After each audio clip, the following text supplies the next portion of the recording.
I think it's fairly undeniable that the world seems to be rapidly moving into a space where more and more conflict is occurring. If that's direct violent conflict like that of Russia and Ukraine, or what's happening in the Democratic Republic of Congo, which I'm not even sure if you're aware of, or if it's a trade conflict that only seems to be progressing with the reasoning and execution of it, insofar as my home in America utterly eludes me. Which that type of misunderstanding that I have is one more closely familiar to America's when it comes to the Middle East, somewhere where direct conflict has been more of a rule than an exception. There's inter-country conflict that will lead to cross-border conflict, like Israel venturing into the Golan Heights of Syria, or what's been popping up in the news from time to time, rebels in Yemen harassing global trade boats or sending missiles into Israel. Few of the conflicts in a location ripe with them is as complicated or tragic as what's been happening in Israel, especially up to and including the terrorist attack that happened 2 years from now on October 7th, 2023. That event, as tragic as it was, has only led to more mass tragedy after mass tragedy. Something that for us in America, or even the broader West, have a hard time understanding fully. My often cited episode 8 with historian Felipe Fernandez Armesto, he gives us the little gem as to how we can view history. He said culture is the frame of reference. To fully understand what, quote, facts you know, you must deeply understand the context of the culture that is existing within them. Like when Montezuma met Cortez, speaking through a certain chain of translators until finally meeting the conquistadors in Spanish, it sounded like Montezuma was ceding all authority to Cortez, speaking to him as if he was the emperor himself, and Montezuma was the lower in the social hierarchy. When in reality, that couldn't have been further from the truth. In Nahuatl, the language of the Aztecs, it was proper to speak as a nobleman to a lesser status individual as if the other individual was of higher status. Think of it, it's like you're the king and you're meeting somebody that is a peasant on the street and you speak to them as if they're the king. And in doing so, it was something of a courtesy, as if I'm so sure of my status, I'm going to speak to you as if it's higher. This led to not only hundreds of years of false stories that Montezuma gave up his empire to Cortez, but led to the bloody Noche Triste, where Spanish burned quite possibly the best city in the world at the time, Tenochtitlan. Now, circling back to when it comes to the Israel-Palestine conflict, we might as well be translating Nahuatl as Spanish. The layers of what we need to know in order to fully understand it are much deeper than any of us really peel back. Like it or not, the conflict is here to stay and is deeply tied to global relations.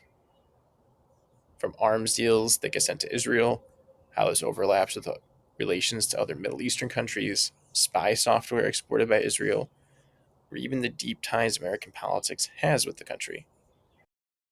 These days, with political attempts to come after Social Security, it seems like nowadays the only third rail of American politics left is Israel.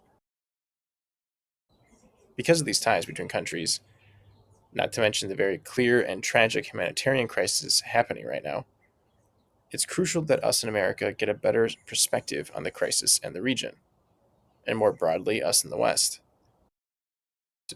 Perhaps not to learn how to speak Nahuatl, but at least understand the broad strokes of the delta between what we know and what we don't understand. To help us do just that, I've asked Professor James Gelvin of UCLA, an expert in the Middle East, to come back on the podcast and to do a bit of a part two to the episode we did 5 years ago now that took us from the forming of the State of Israel through the first Trump administration. I encourage you to check that one out to get a frame of reference for the country writ large. This one, recorded at the end of 2024, gives us an update as to what happened over those 5 years, what's likely to come with the current Trump administration, and if there's any chance for resolution in the next generation. A great overview to a topic that rarely gets more depth than a soundbite. Thank you, Professor Galvin, for coming back on the pod. Thanks to you all for listening, and wherever this finds you on our big, blue, beautiful planet, I wish you the best. All right, I gotta do that cliche thing before the episode starts. If you like what you're hearing, please follow the show on whatever platform you're hearing it through. And if you would, give us a rating as well, as both of those help keep the show going and get it found. One last thing, if you want to submit a topic for me to cover, throw me a person you want me to interview or talk with, even if you want to talk with me, or you just want to tell me how terrible of a job I did on something, check out bandwidth.productions to visit the site and drop us a note. All right. Well, thank you again for the time. Would you introduce yourself really quick? My name is James Gelvin. I'm a professor of modern Middle Eastern history at UCLA. Awesome. Yeah, thank you again. And I know we're going to get into quite a bit today, but the question I like to ask, I always like to ask a question that kind of gets at our humanity a little bit. So what I wanted to ask you is, what's your favorite food? I'm going to show how pedestrian I am. I love tuna melts. Hey, there's nothing wrong with that. It it's I lovely. thought you were expecting something like.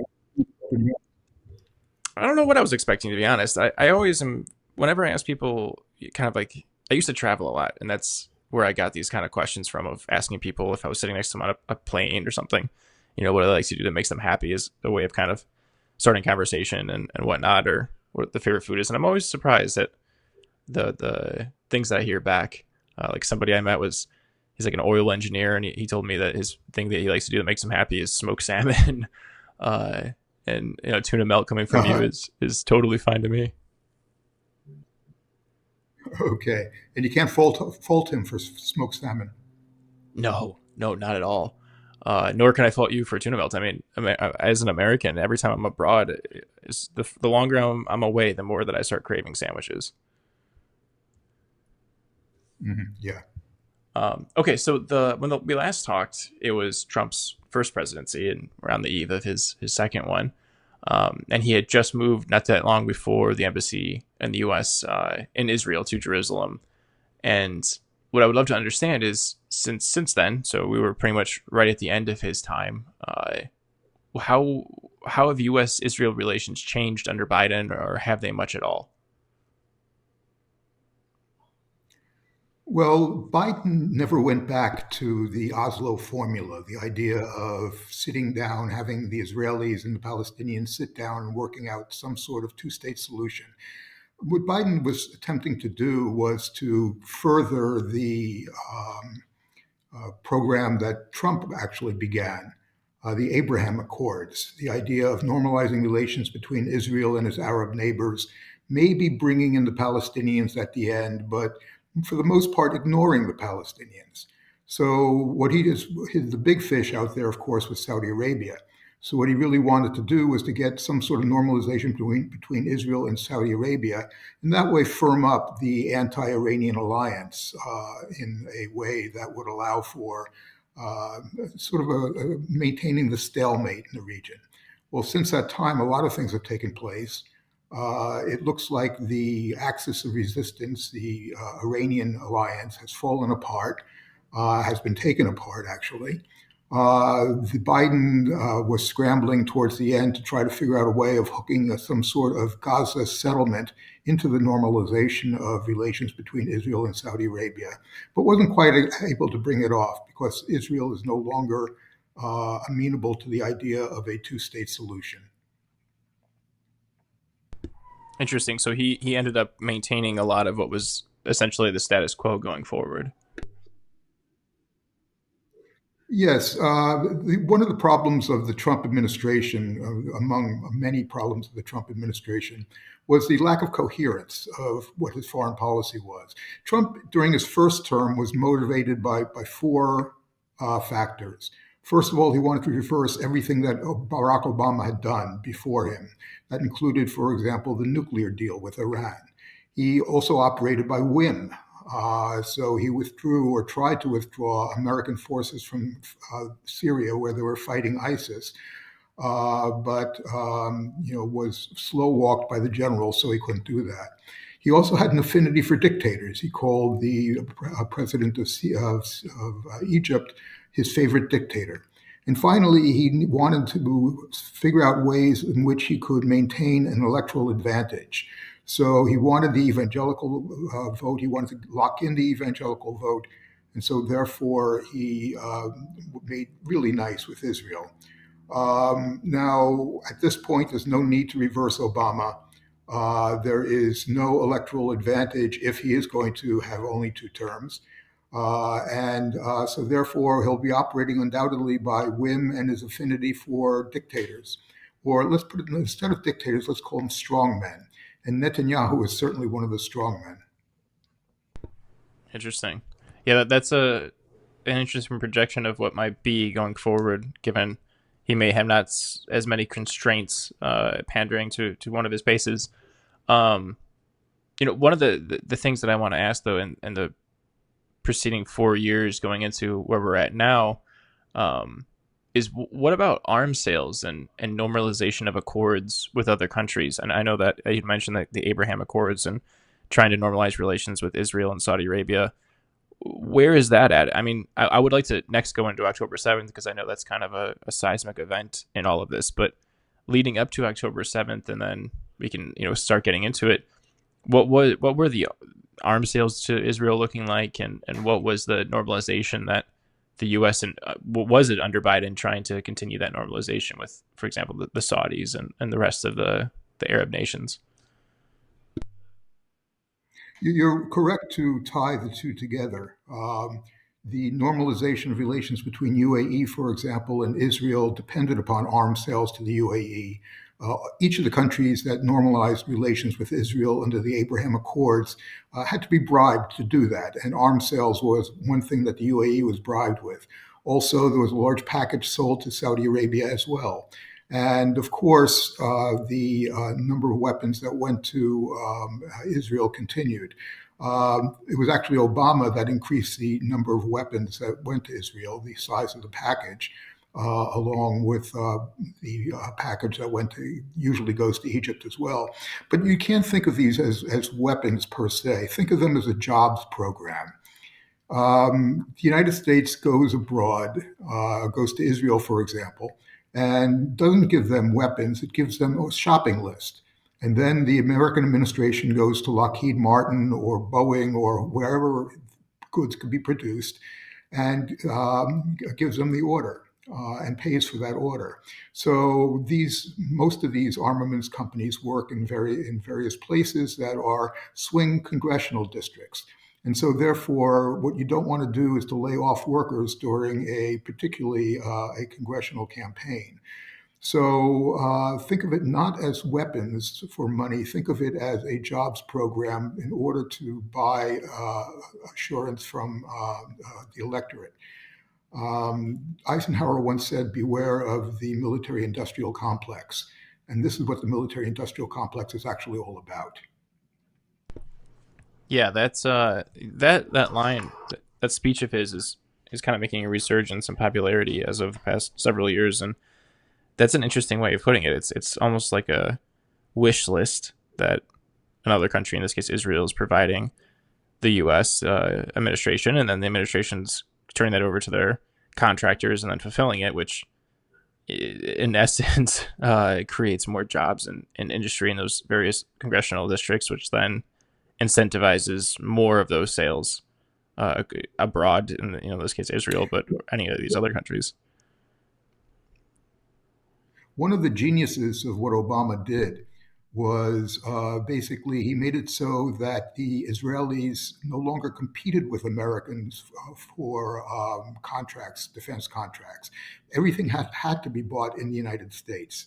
So he basically undercut the Israeli arms industry itself. Can you expand upon that and what you mean by saying that?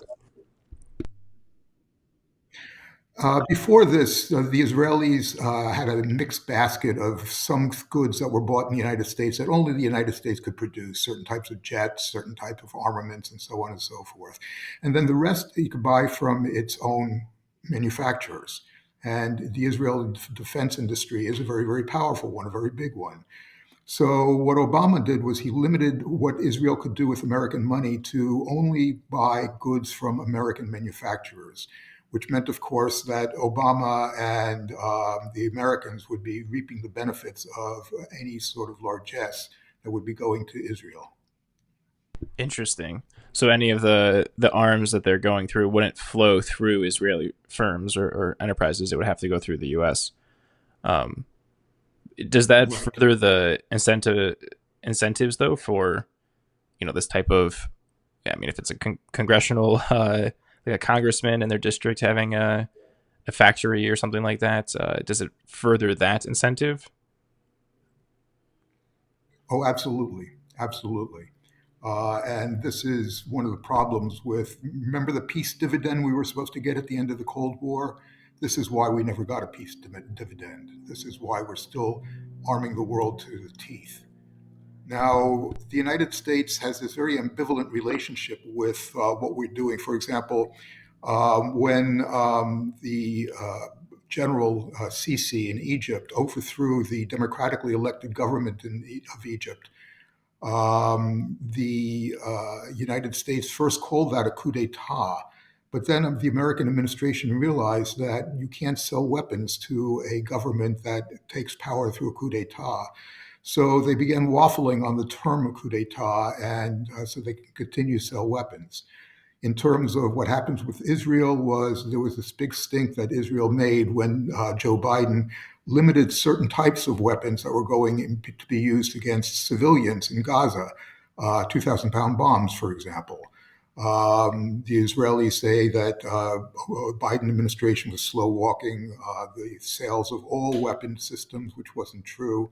And this was against the law. The sale of 2,000-pound 2,000-pound bombs was against the law because you're not allowed to use American weapons against civilian populations. But the Israelis got the spigot turned on again, and definitely the spigot is going to be on when Trump is in power. Wow. Um, I what I want to ask next is, obviously October 7th was seismic, um, and now that the events of that day have, I mean, the dust of that time has not settled. There's still an active war that's going on, but now that that day has at least settled and we have a little bit more information on it, uh, what exactly happened on that day, and what are all the facts that we know of it? Especially since it seemed like when it happened, this at least for myself, like, speaking for myself, it took several weeks or even a month before I was able to shake out what was true, what was, I don't want to use propaganda, but I do want to use propaganda, and what exactly happened. So, would you give us just an understanding of what happened October 7th, and then I would love to go into what is that reverberated through the Palestine and Gaza. Right. Well, whether or not you accept the fact that babies were beheaded and that sort of thing, it was a horrific day. It was a massacre that took place. And there were about 1,500 Israelis who were killed.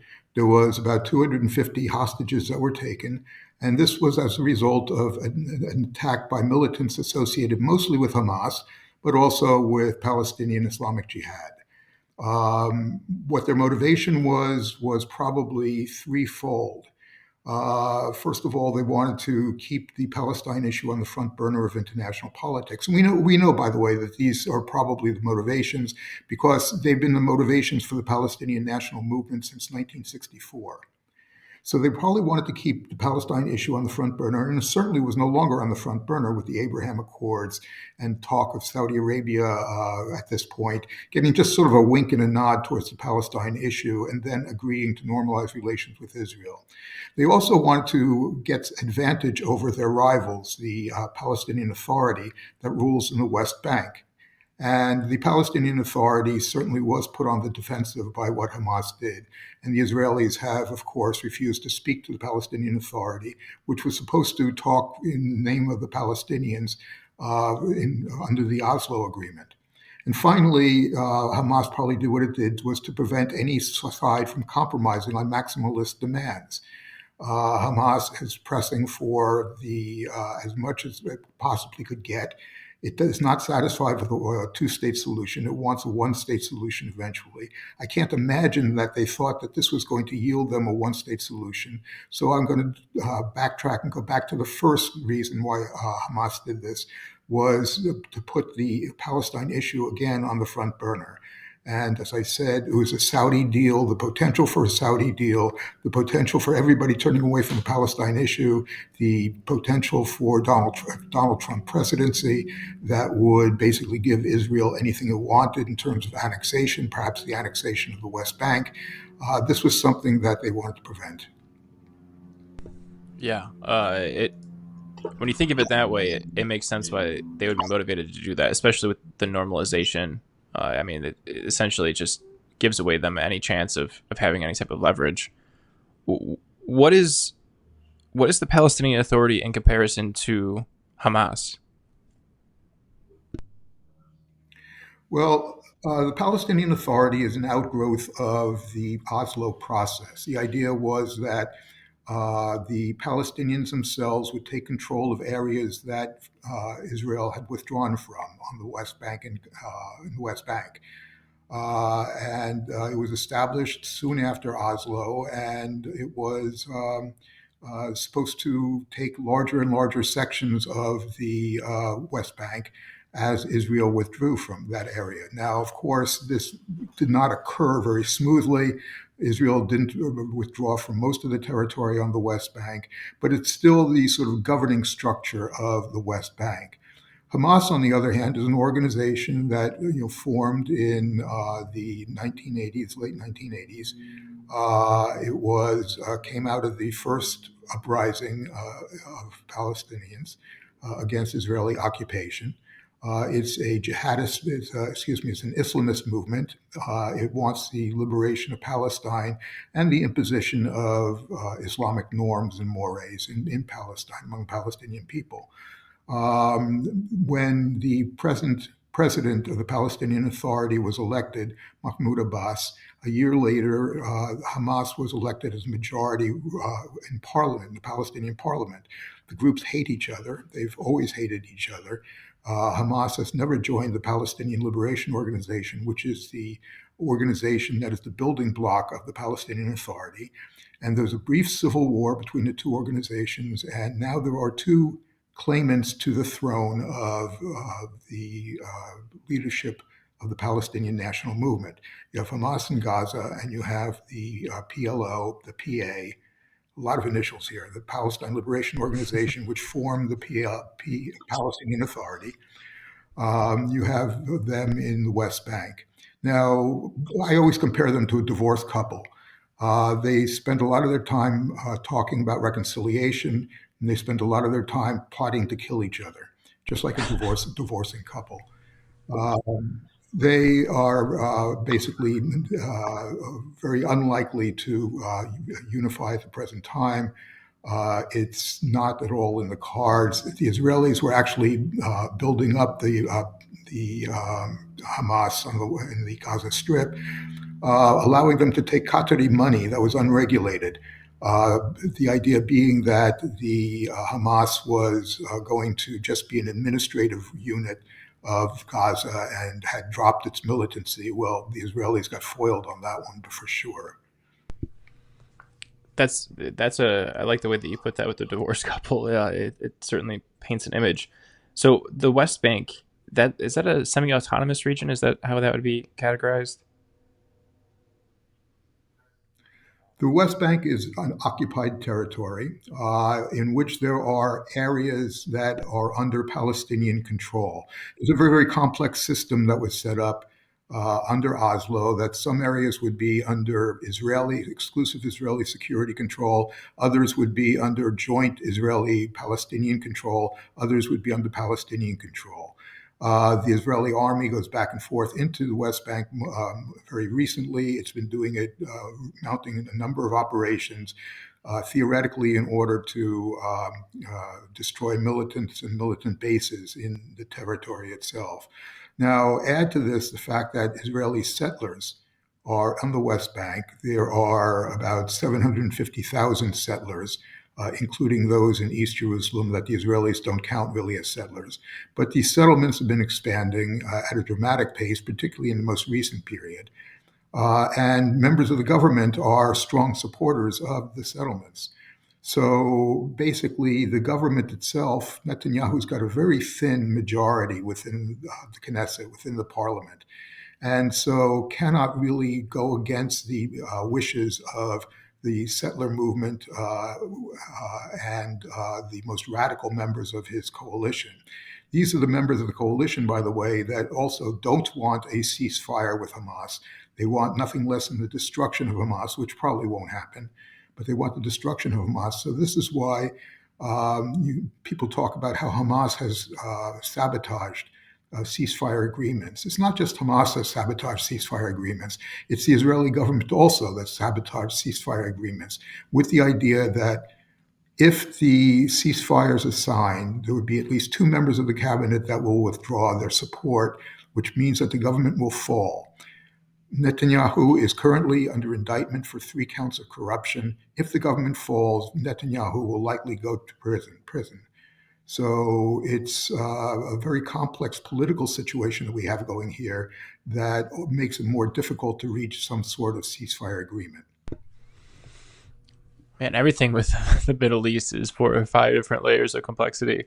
It's impressive how much you can keep all in your head at once. I mean, even just the West Bank alone, and then how that comes back around to the political arrangement there. It's a spider web.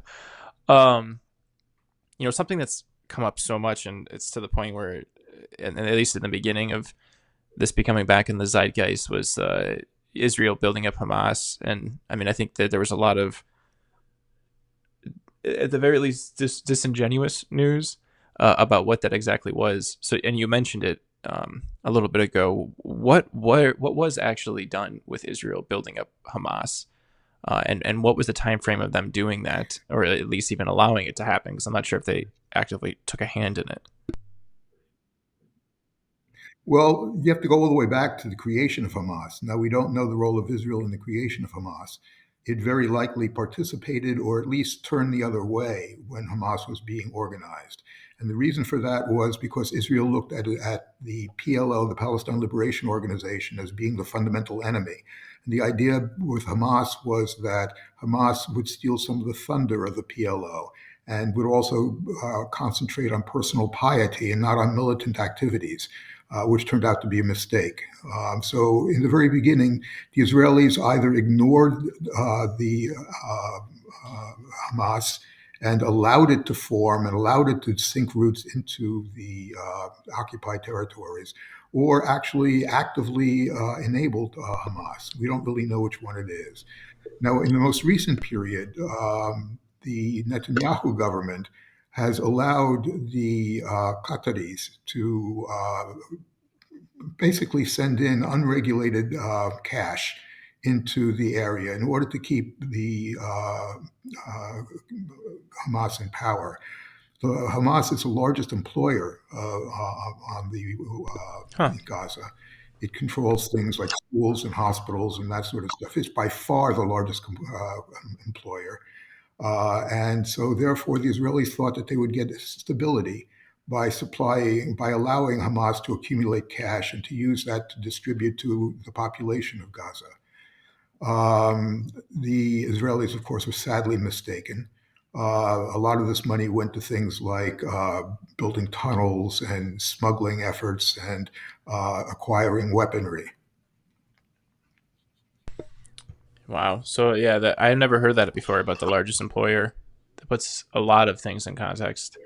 Um, Now, specifically in Gaza, and turning back to October 7th and its aftermath, what was Israel, like, the state of Israel's policy and interchange with Gaza, and then what is it now since the event of October 7th? Well, Gaza was under Egyptian administrative control from 1949 until 1967. During the 1967 war, Israel conquered Gaza, along with the West Bank and Jerusalem and the Sinai and the Golan Heights and various other territories, and kept it under military occupation until the Israelis withdrew from Gaza in 2005. The reason why they withdrew was that the Israelis never really had much attachment to Gaza. It was never part of the national narrative. And here you have a small group of settlers in Gaza, Israeli settlers, that had to be protected by a large number of members of the Israel Defense Forces amidst a population that was very young, very angry, and very poor. So gain was not worth the candle. So when Ariel Sharon was prime minister of Israel, he decided that what he was going to do was to set unilaterally Israel's boundaries. And that would mean walking away from Oslo. So what he did was he got out of Gaza, which was pretty much indefensible for Israeli settlers, uh, put in the separation barrier that would sort of become the point at which Israel's future would be decided, the future boundaries would be decided. And that way set the boundaries unilaterally. The idea was if Palestinians want a state outside of the separation barrier, fine, they can have a state outside the separation. If they want to have chaos outside of it, fine, we don't care. We just want to keep the Palestinians out. Now, the separation barrier is going to be like Trump's fence. It's not going to keep the people out. As a matter of fact, several thousand Palestinians, tens of thousands of Palestinians, crossed through the barrier, separation barrier, every day to get employment in Israel. This was, of course, before hostilities. So they acted in, construction and various other jobs in Israel. They would go back at night. So the separation barrier never really accomplished what it set out to accomplish, keeping Palestinians out. And as soon as the separation barrier was erected, you no longer had suicide bombers, but what you had instead were rockets going over the separation barrier and hitting Israel. Wow. And then what has changed now that October 7th has happened and there's been a lot more activity from Israel inside of Gaza. And by the way, Gaza it's about the size of the island of Manhattan. Is that the right? Yeah, I mean, it's a very, very tiny territory. It's 22 miles long. It's about 7 to 14 miles, depending where you are, wide.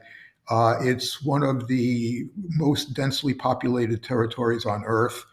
I was once corrected and told that no, Macau is the most densely populated territory on Earth. Okay, you can have it.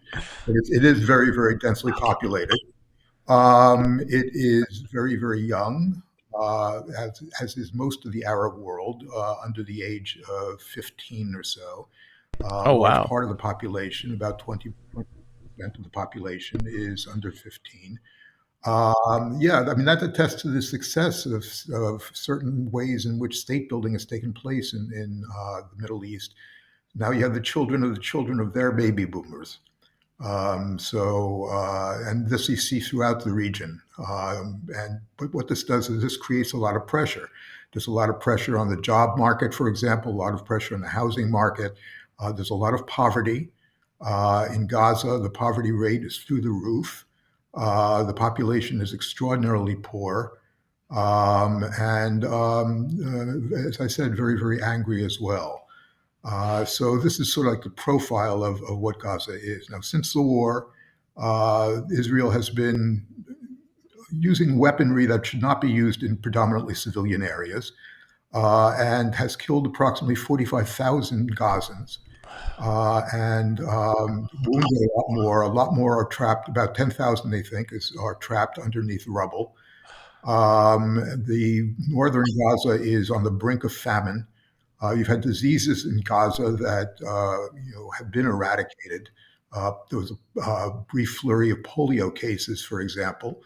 It used to be that the only few countries had polio: Afghanistan, Pakistan, and one other. Then Syria began getting polio cases with its civil war, and then Gaza began getting polio cases with its war as well. So what we have is a disaster, a humanitarian disaster in Gaza, which is only going to get worse before it gets better. And this is why a ceasefire is so important now in Gaza. Uh, uh, Hopefully, a permanent ceasefire. since the stated goal of destroying Hamas is not going to work. As I said, Hamas is the largest employer in Gaza, which means there's a huge patronage network, which means that there are a lot of people who are attached to Hamas, which means that there are a lot of people whose fortunes and livelihoods are connected to Hamas. So Hamas controls educational facilities, controls healthcare, it controls a whole bunch of things in Gaza, and of course the administration as well. So it's going to be impossible to eradicate, even if you can kill a large number of militants. It'll be like what happened in Vietnam when you started using body counts as a way of deciding whether or not you're making progress or not. Body counts never tell you if you're making progress.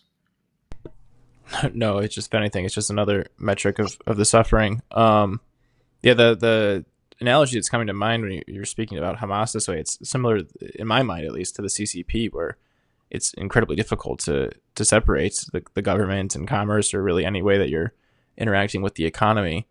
And when you think of it that way, at least for myself, it puts the situation in a lot more context. Um, you said that it's going to get a lot worse before it gets any better. Do you foresee it getting any better? Um, I don't see it in the cards right now. I do see potential for getting a donors conference together and trying to do something along those lines.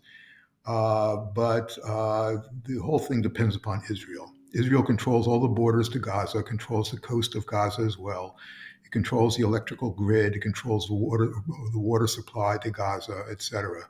So if Israel is not going to cooperate with the reconstruction of Gaza, it's not going to get reconstructed. And so, therefore, it's not likely that it's going to get reconstructed soon. Now, an American administration could put pressure on Israel, but the American administration that's coming in is likely not to do that. Yeah, probably quite the opposite. Um, in terms of Israel, do you see any clear any clear strategy or policy in insofar as an aim for what they're doing in Gaza? Do they have, are they either overtly, expressive of what they're trying to do there, that is any at all makes sense, and does that line up with, subversively what they're doing? Like, are they saying we want to get rid of Hamas when, as you said, it's very difficult to do? So do they have a clear strategy or policy there other than just bombing and eliciting famine and disease? No, actually, they don't, which is a very interesting thing, of course. I mean, you would think that by this time, over a year later, that the Netanyahu government would have put out a program. And they did put out a plan.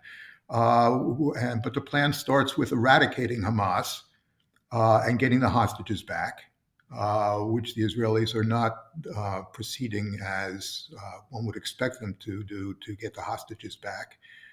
The plan goes on for the demilitarization of Hamas, of the Gaza Strip, Arab money to be used for the reconstruction of Gaza, which of course nobody asked the Arabs about whether or not they're going to donate for this. Re-education for the population, sort of like what happened in Nazi Germany for the Germans. So it was a very unrealistic plan and not really something that was well thought out, let's put it that way. The Israelis have said that there are two goals that they have in what they want to do. And I just mentioned the two goals. One is the eradication of Hamas, and the other is the return of the hostages. There's actually a third goal, which I brought up earlier, which is to keep Netanyahu out of jail. And if you want to know why the Israelis have adopted the strategy that they have, this sort of like mass campaign and the idea of the war aim being, the generals say that the idea of eliminating Hamas is impossible. They're never going to be able to do it. And frankly, if elimination of your enemy was the goal, then why did they sign a ceasefire with Hezbollah in the north? So basically, the idea is to keep this war going as long as possible. Whether or not the hostages get returned or don't get returned is really irrelevant to Netanyahu. And what's really important is to maintain his freedom in the face of criminal prosecution. Yeah, I was a little hesitant to ask something along those lines of, is this an opportunity to distract and essentially keep the ball rolling, which it sounds like it very well might be. Um, has there been any pushback from the citizens of Israel in this offensive? Because I mean, my understanding is most of their military is conscription, or that you're forced to service for some period of time. So has there been any pushback yet from internal pressures, if it's either the citizenry or the parliament? Yeah, there have been mass marches almost every week. It's impossible to say what part of how much of the population actually supports that and how much of the population thinks that that might be sabotaging the war effort.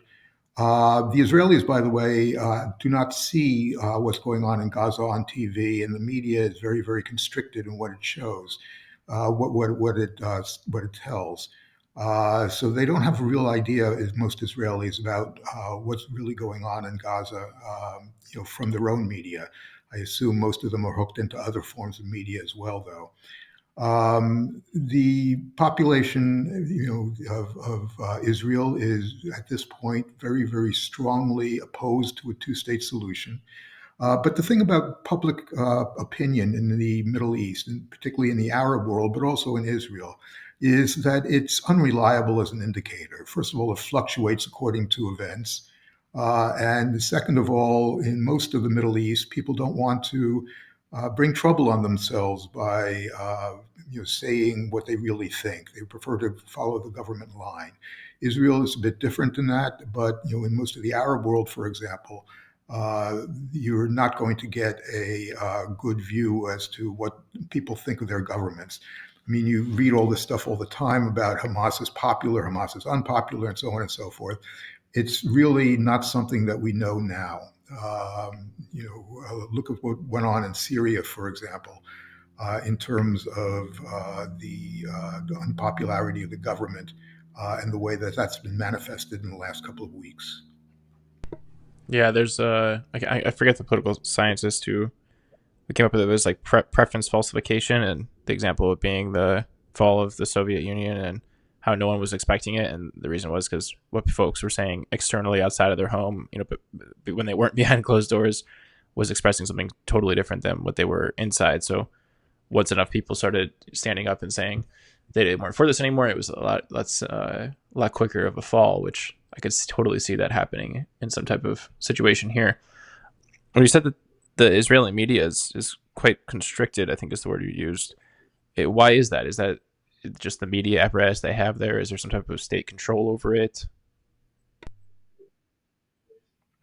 Well, first of all, you have a rally around the flag effect, which is what the media tends to do. They don't want to sabotage the war effort or be portrayed as sabotaging the war effort. On top of that, there are certain things that can be broadcast, certain things that can't be broadcast. I assume that the government has read the Riot Act to much of the media about what they cannot and can and cannot do for national security reasons. Much of the censorship that takes place, not only in Israel, but in the Arab world as well, has to do with the voluntary censorship. That people know the limits of what they can say and what they can do, and they follow those limits.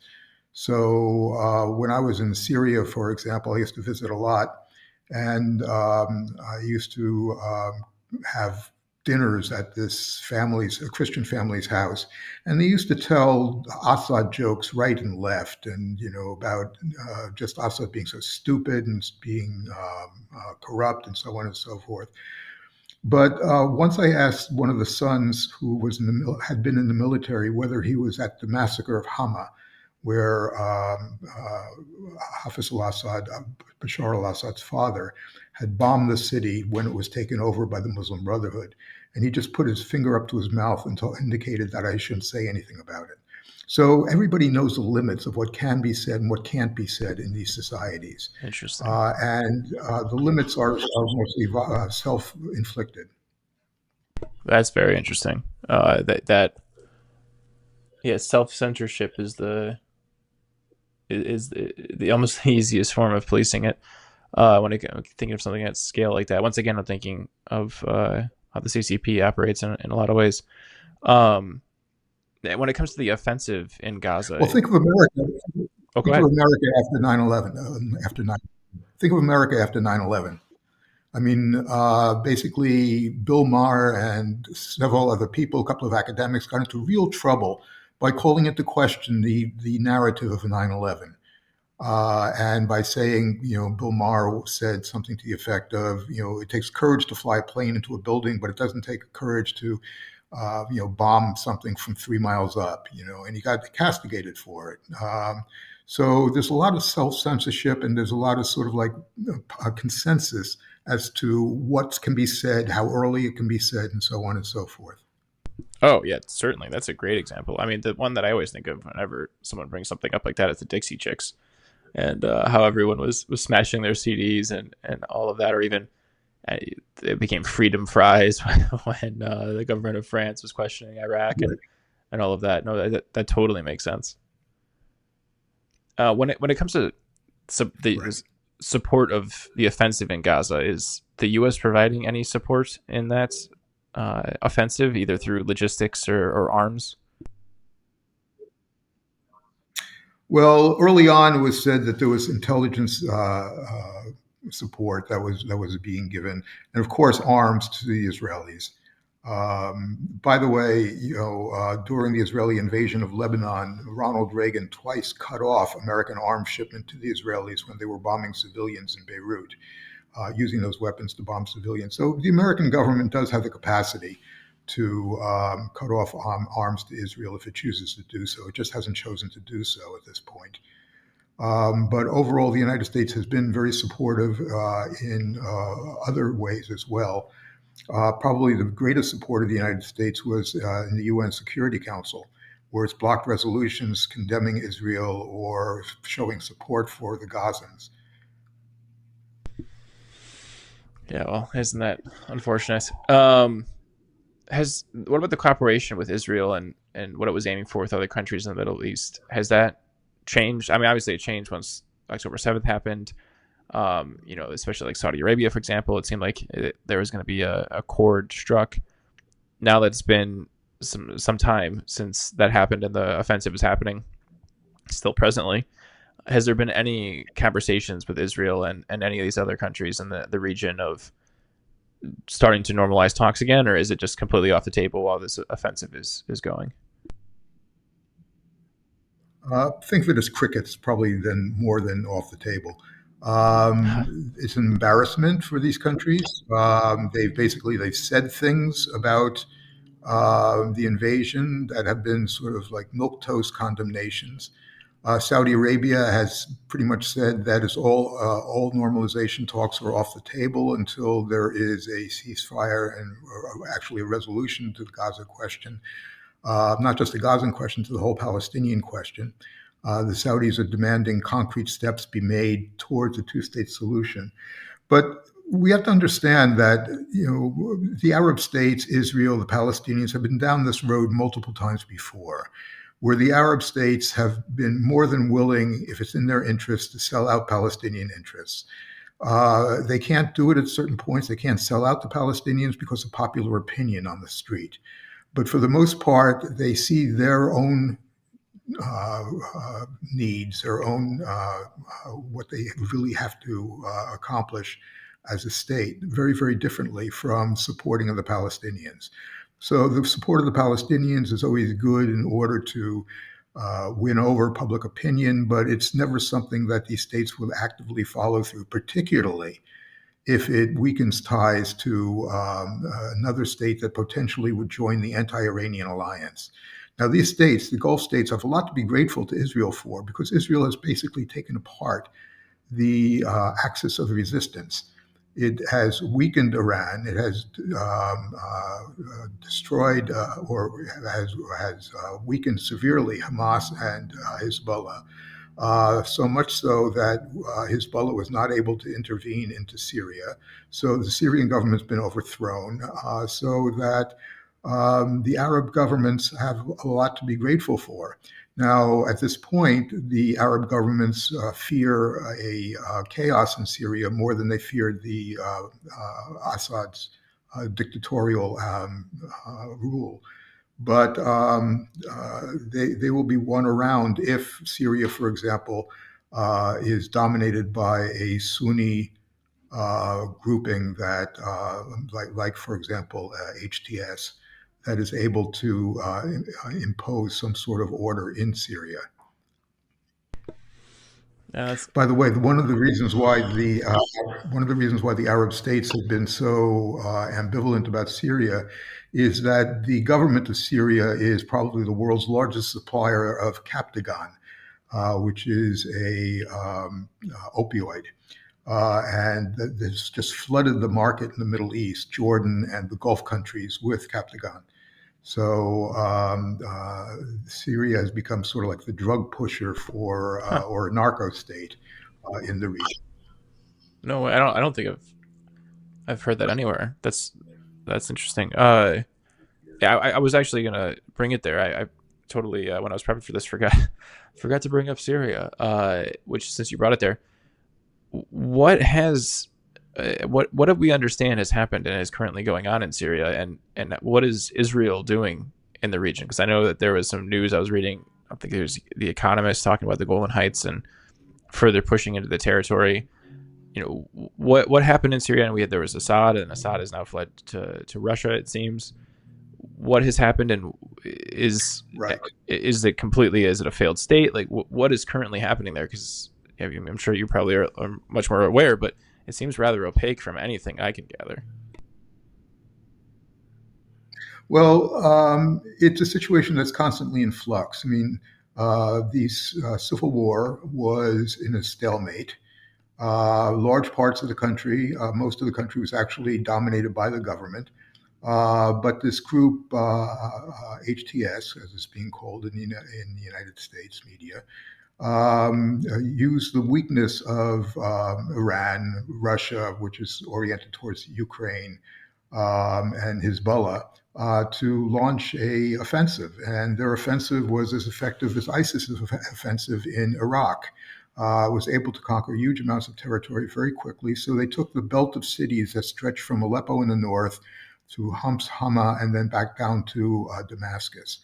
Now, the problem is that they don't have effective control over large parts of the country at the present time. They're talking about, somehow doing that, somehow putting together some sort of constitutional convention or something along those lines. But you have to look at Syria and look at the geographic realm of who controls what. In the north and the northeast, it's under Kurdish control. And they've actually created a democratic experiment in this territory that is something that to be marveled at, actually. But they're up against a group called the Syrian National Army, which is backed by Turkey, which basically is afraid of the Kurds or wants to make sure that Turkish Kurds and Syrian Kurds don't meet up on the border. And they also want to be able to dump Syrian refugees in Turkey now back into Syria. So we have the Syrian Democratic Forces, the Kurds, in this place they call Rojava. You have opposition being to them from being mobilized by Turkey. You have areas, Turkish mobilization on the border of Syria. You have an area in the south of Syria that is under control of a group that is aligned with HTS. The group is called the Southern Operations Group, but it wouldn't take long for that alliance to dissolve if something goes wrong. You have an area in the far west on the coast, which is predominantly Alawite, the same sect as the president and most of the government of Syria. You have large numbers of minorities within Syria. You have Kurds, for example. You have Christians. You have all sorts of groupings within Syria. So it's a mess at the present time. Nobody really controls the entirety of Syria, and what's going to happen is there's a bunch of scenarios that probably the most likely scenario is Syria will either become Libya or will become Afghanistan. Afghanistan is under the control of the Taliban. Syria might be under the control of a coalition of these various Islamist groups. And that's one thing. But Libya, of course, is chaos right now. is under the control of various warlords that are affiliated into two alliances. And that's also a possibility for Syria in the future as well. So I think that that's probably the most likely scenario for Syria. Whether or not those warlords are actively engaged in conflict with each other, or whether or not they are sort of in a stalemated situation whereby there is no central control, and each warlord controls territory whose boundaries is in dispute. But for the most part, there's not an ongoing civil war. That's probably the best we can hope for. Wow, we talk about a a turn of events. The Kurds, you said that they created a bit of a democratic experiment. Could you explain what you mean by that? Yeah, it's actually very, very interesting. The Kurds were able during the civil war to take charge of a section of in the north into the east of Syria, where the main Kurdish populations live.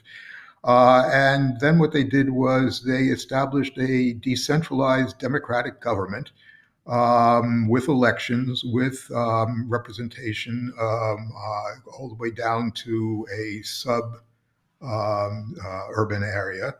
And The thing that's so marvelous about this experiment is that it is one of the few places in the world, actually, in which there's gender parity, not gender equality. But for every man that gets elected to one of the parliaments, whether it's a local parliament or a regional parliament or a national parliament, there has to be a woman as well. And this is something that the Tunisians experimented with, but then got rid of. This is something that's brand new and novel in the region as well. So this is an experiment that provides an off-the-wall model for what Syria could be. But the difference between Syria and the Kurdish area is that Syria is ethnically diverse and also is not on the same page as the Kurds, who are fighting a two-front war, actually. They're fighting against the Turks and they're fighting against Turkish militias within Syria. So this creates a certain amount of unity within the Kurdish community. The Kurds are very secular. They have to be because many Kurds are not Muslims. Kurds, we've heard about the Yazidis, for example, during the ISIS takeover of areas of Syria. They've had to sort of like take religion out of politics. Yeah, I find the Kurdish people immensely fascinating. It seems like the more that I dip into learning about them, the more that I come back quite fond of them. I think they're incredibly dynamic and interesting, and also they're always fighting. They're always put in a pretty precarious situation, and it's I think it's a tragedy how much they kind of get the short end of the stick in the region as a whole. I mean, if it's northern Iraq, if it's Syria, if it's Turkey, they're constantly getting the the worst end of the deal. Um, Yes, well, just think of what you just the countries you just rattled off. For example, Iraq, Syria, Turkey, Iran. I mean, we're not dealing with Canada here. right. Yeah, it's and the way that the states were carved out in the beginning. It definitely left a region of people that were dispersed, and then I mean, it separated them, and it was easier to divide and create friction. But now that the region is becoming more unstable, like in Syria, for this instance, they're able to at least have a moment of some type of opportunity with the chaos, even if it's now fighting a two front war, like you had just said. One of the things that has been going on since we last talked as well is the war in Ukraine, and one of the things that comes up a lot with that is the food exports. And when we talked last, you had mentioned that the Middle East is the most food insecure region of the world, and I wanted to ask you if how much that's changed since the start of Ukraine war. Has it affected it at all, or have other either the supply chain or fertilizer inputs or any of those things affected inflation, even affected the food instability there? Has it gotten worse or better? Or, is it around the same place as when we last talked? Well, it's It initially got much worse, but then deals were worked out. So Egypt is so heavily dependent upon imported grain, particularly imported wheat, for its to feed its population, that it had to find workarounds, which it was able to do to import grain from both Ukraine and from Russia as well. The rest of the region also has been able to find workarounds. So initially it was much worse. Now it has sort of like leveled off at a lower level than it had been before. This is a region, by the way, that was also devastated by COVID in certain areas. The Gulf made out very well with COVID because they have the most advanced medical system in the region. But much of the region, like Iran and Turkey and various other places, Egypt, were probably devastated. When I say the word probably, it's because there is really no knowing it. The governments lie about the effects of COVID. And Egypt was exporting medical equipment during this period to demonstrate the fact that it really didn't need or really didn't have a real COVID problem. So you just sort of like a double whammy, and now a triple whammy, that you have at this point a imbalance in terms of power, taking place. You have the food shortages that have been for a bit alleviated, and you had COVID as well. This is a generation that is not going to forget these times. Yeah, it's unfortunate to hear. At least it's had a bit of a reprieve. It's a little better than I guess when it was worse that you had said. Um, what I want to ask next, and kind of bringing it back to Israel, is there's it seems like every administration to some capacity supports the country. If it's arms sales, it just keeps flowing, and it seems like not many administrations can stand up to some type of I mean, what I would like to say is ethics, but I don't know the geopolitical way of putting that. Um, but what I want to ask you though is, would there be a policy that the U.S. could take in regards to Israel that you would support? Well, I would fundamentally use our leverage that we do have, particularly in terms of military leverage, arms supplies, and try to force a ceasefire at the present time. What's done is done and can't be undone in terms of the damage that has been inflicted on civilian populations that Israel has done. But on the other hand, there's no reason for the United States to sort of like sit on its hands right now. One of the good things about the Trump administration or the incoming Trump administration is that Trump has a certain amount of leverage that he's acquired by applying what's called the insanity doctrine, that you don't really know what he's going to do. He's very unreliable. So this affects, of course, Hamas. He's threatened to rain fire and brimstone down on Hamas, but he's also, I mean, really, as if fire and brimstone hasn't already been rained down on Hamas. But he's also his rhetoric has also affected the Israelis, and the Israelis are more liable to be swayed by the threat of crossing Trump than they were by the threat of crossing Joe Biden. So, and it's simply because he is so unreliable in terms of what he's really going to do. So I would look towards the fact now that there's a strong possibility that a ceasefire agreement will be reached simply because the Israelis are not going to throw up roadblocks to a ceasefire agreement or to any of the obstacles that they might have objected to earlier on. That's interesting. So I don't know if I've actually heard the insanity doctrine before, but I could definitely see that you can't predict what he's going to do, and you have to take him at face value with everything he says, and also take it that he's going to change his mind on a whim at any moment. But certainly, I could see a ceasefire being effective. What would the next step be after that? Well, let me just say that basically, if the Israelis are thinking the long game, what they're thinking of is American support for annexation of either the West Bank in its entirety or large areas of the West Bank. And this is something that they can't get by crossing Trump about a ceasefire. And the annexation of territory, of new territory, which I don't know what's going to happen now with the territory they just took over in Syria, for example. But the annexation of territory is far more important than release of the hostages or a ceasefire. Yeah, I can see that. That was the first thing that caught my mind when I heard about them pushing more into Syria. Is it's almost like they're creating a wider buffer zone for the areas that they've already been settling. At least that's the way that I took it. What would you consider that would be the next logical step after a ceasefire?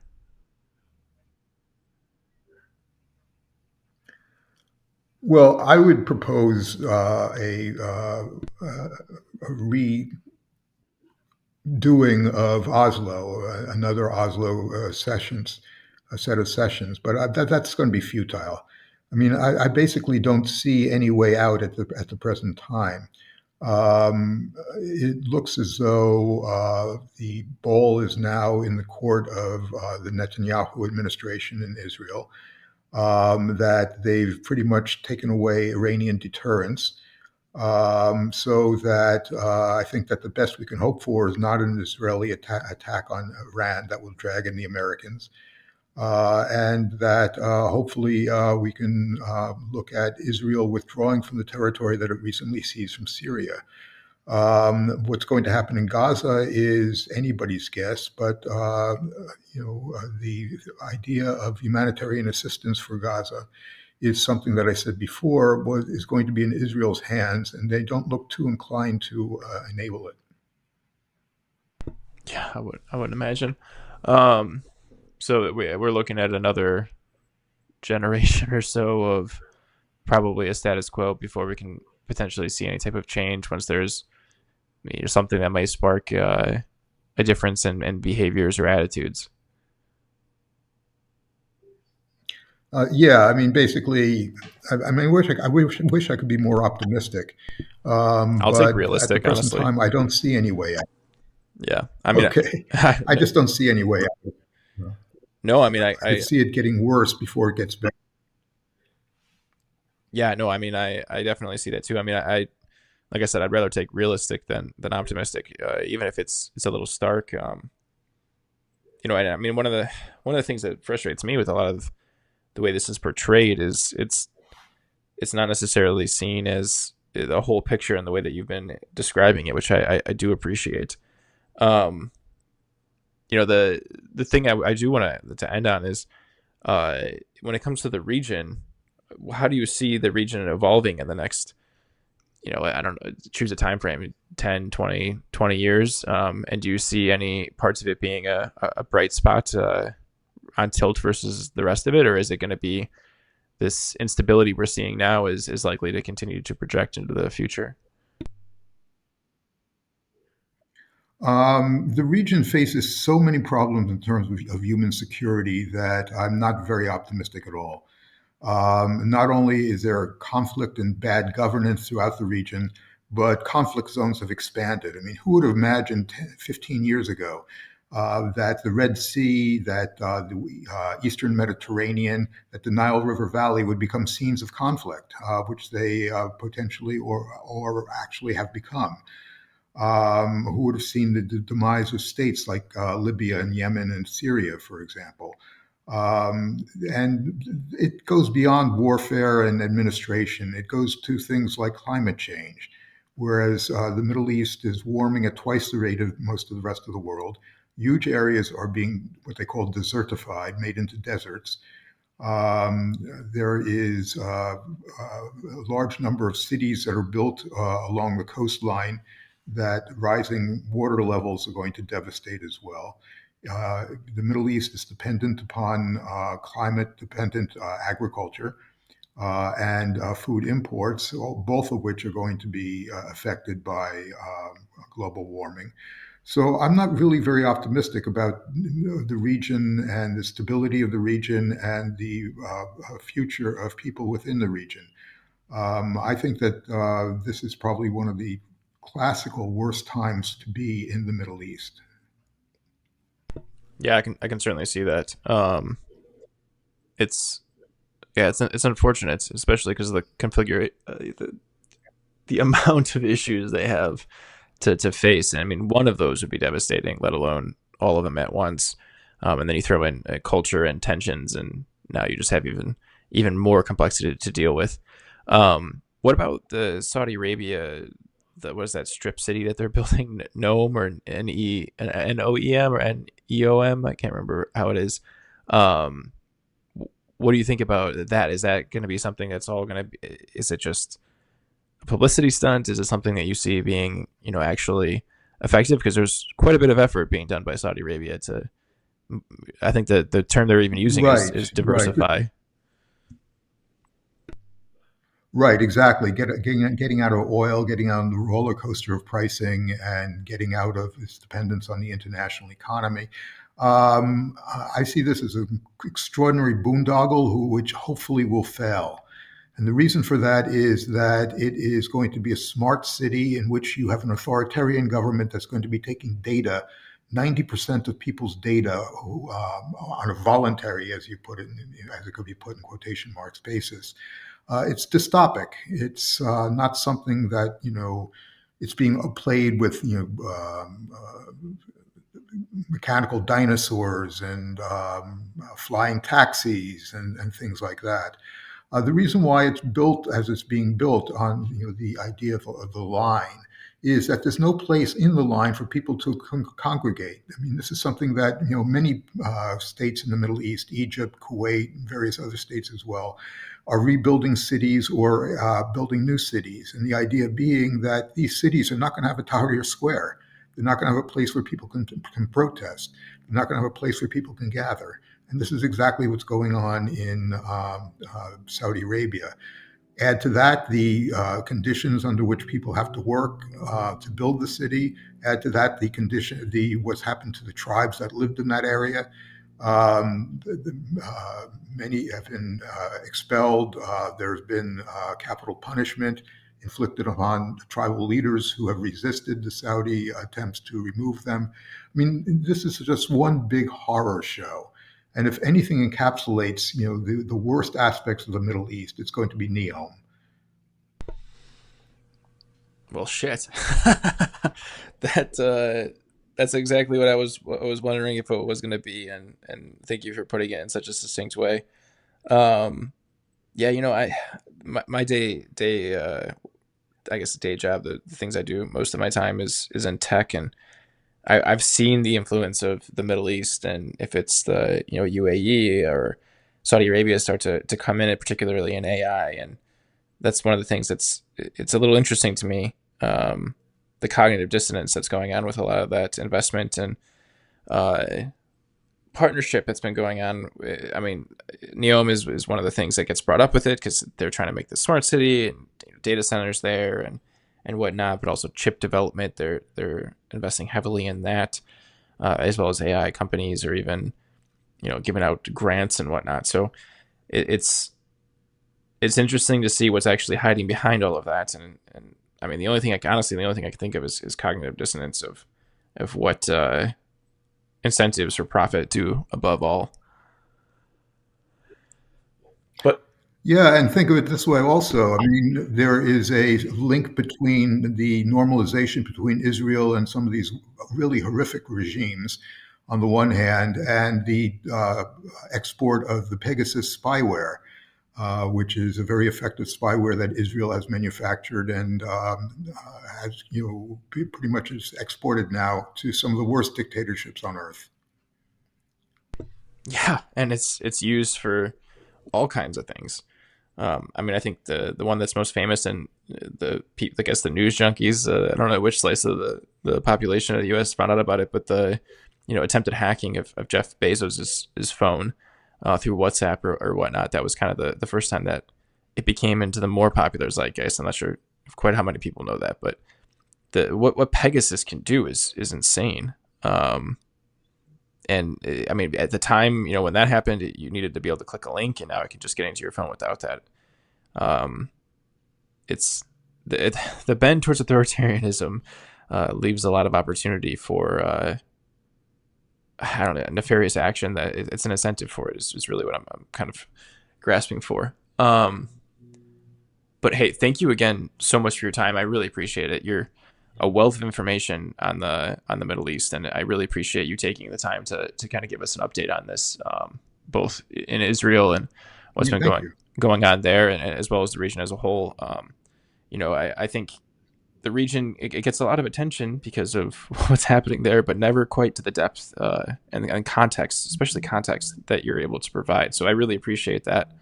Um, yeah, is there anything that you would like to plug or call attention to before we pause the recording? Well, I have a new edition of my Modern Middle East book coming out. I have a book on the Israel-Palestine conflict, a history, it's called. And if people want more information on the Israel-Palestine conflict, I think they could go there, and should be very helpful for them. Yeah, I appreciate that. I'll definitely put all of that in the show notes here so people have the links handy for it. Thank you again very much for your time, and I'll pause the recording so we could wrap. But I really appreciate again you coming on. Oh, my pleasure.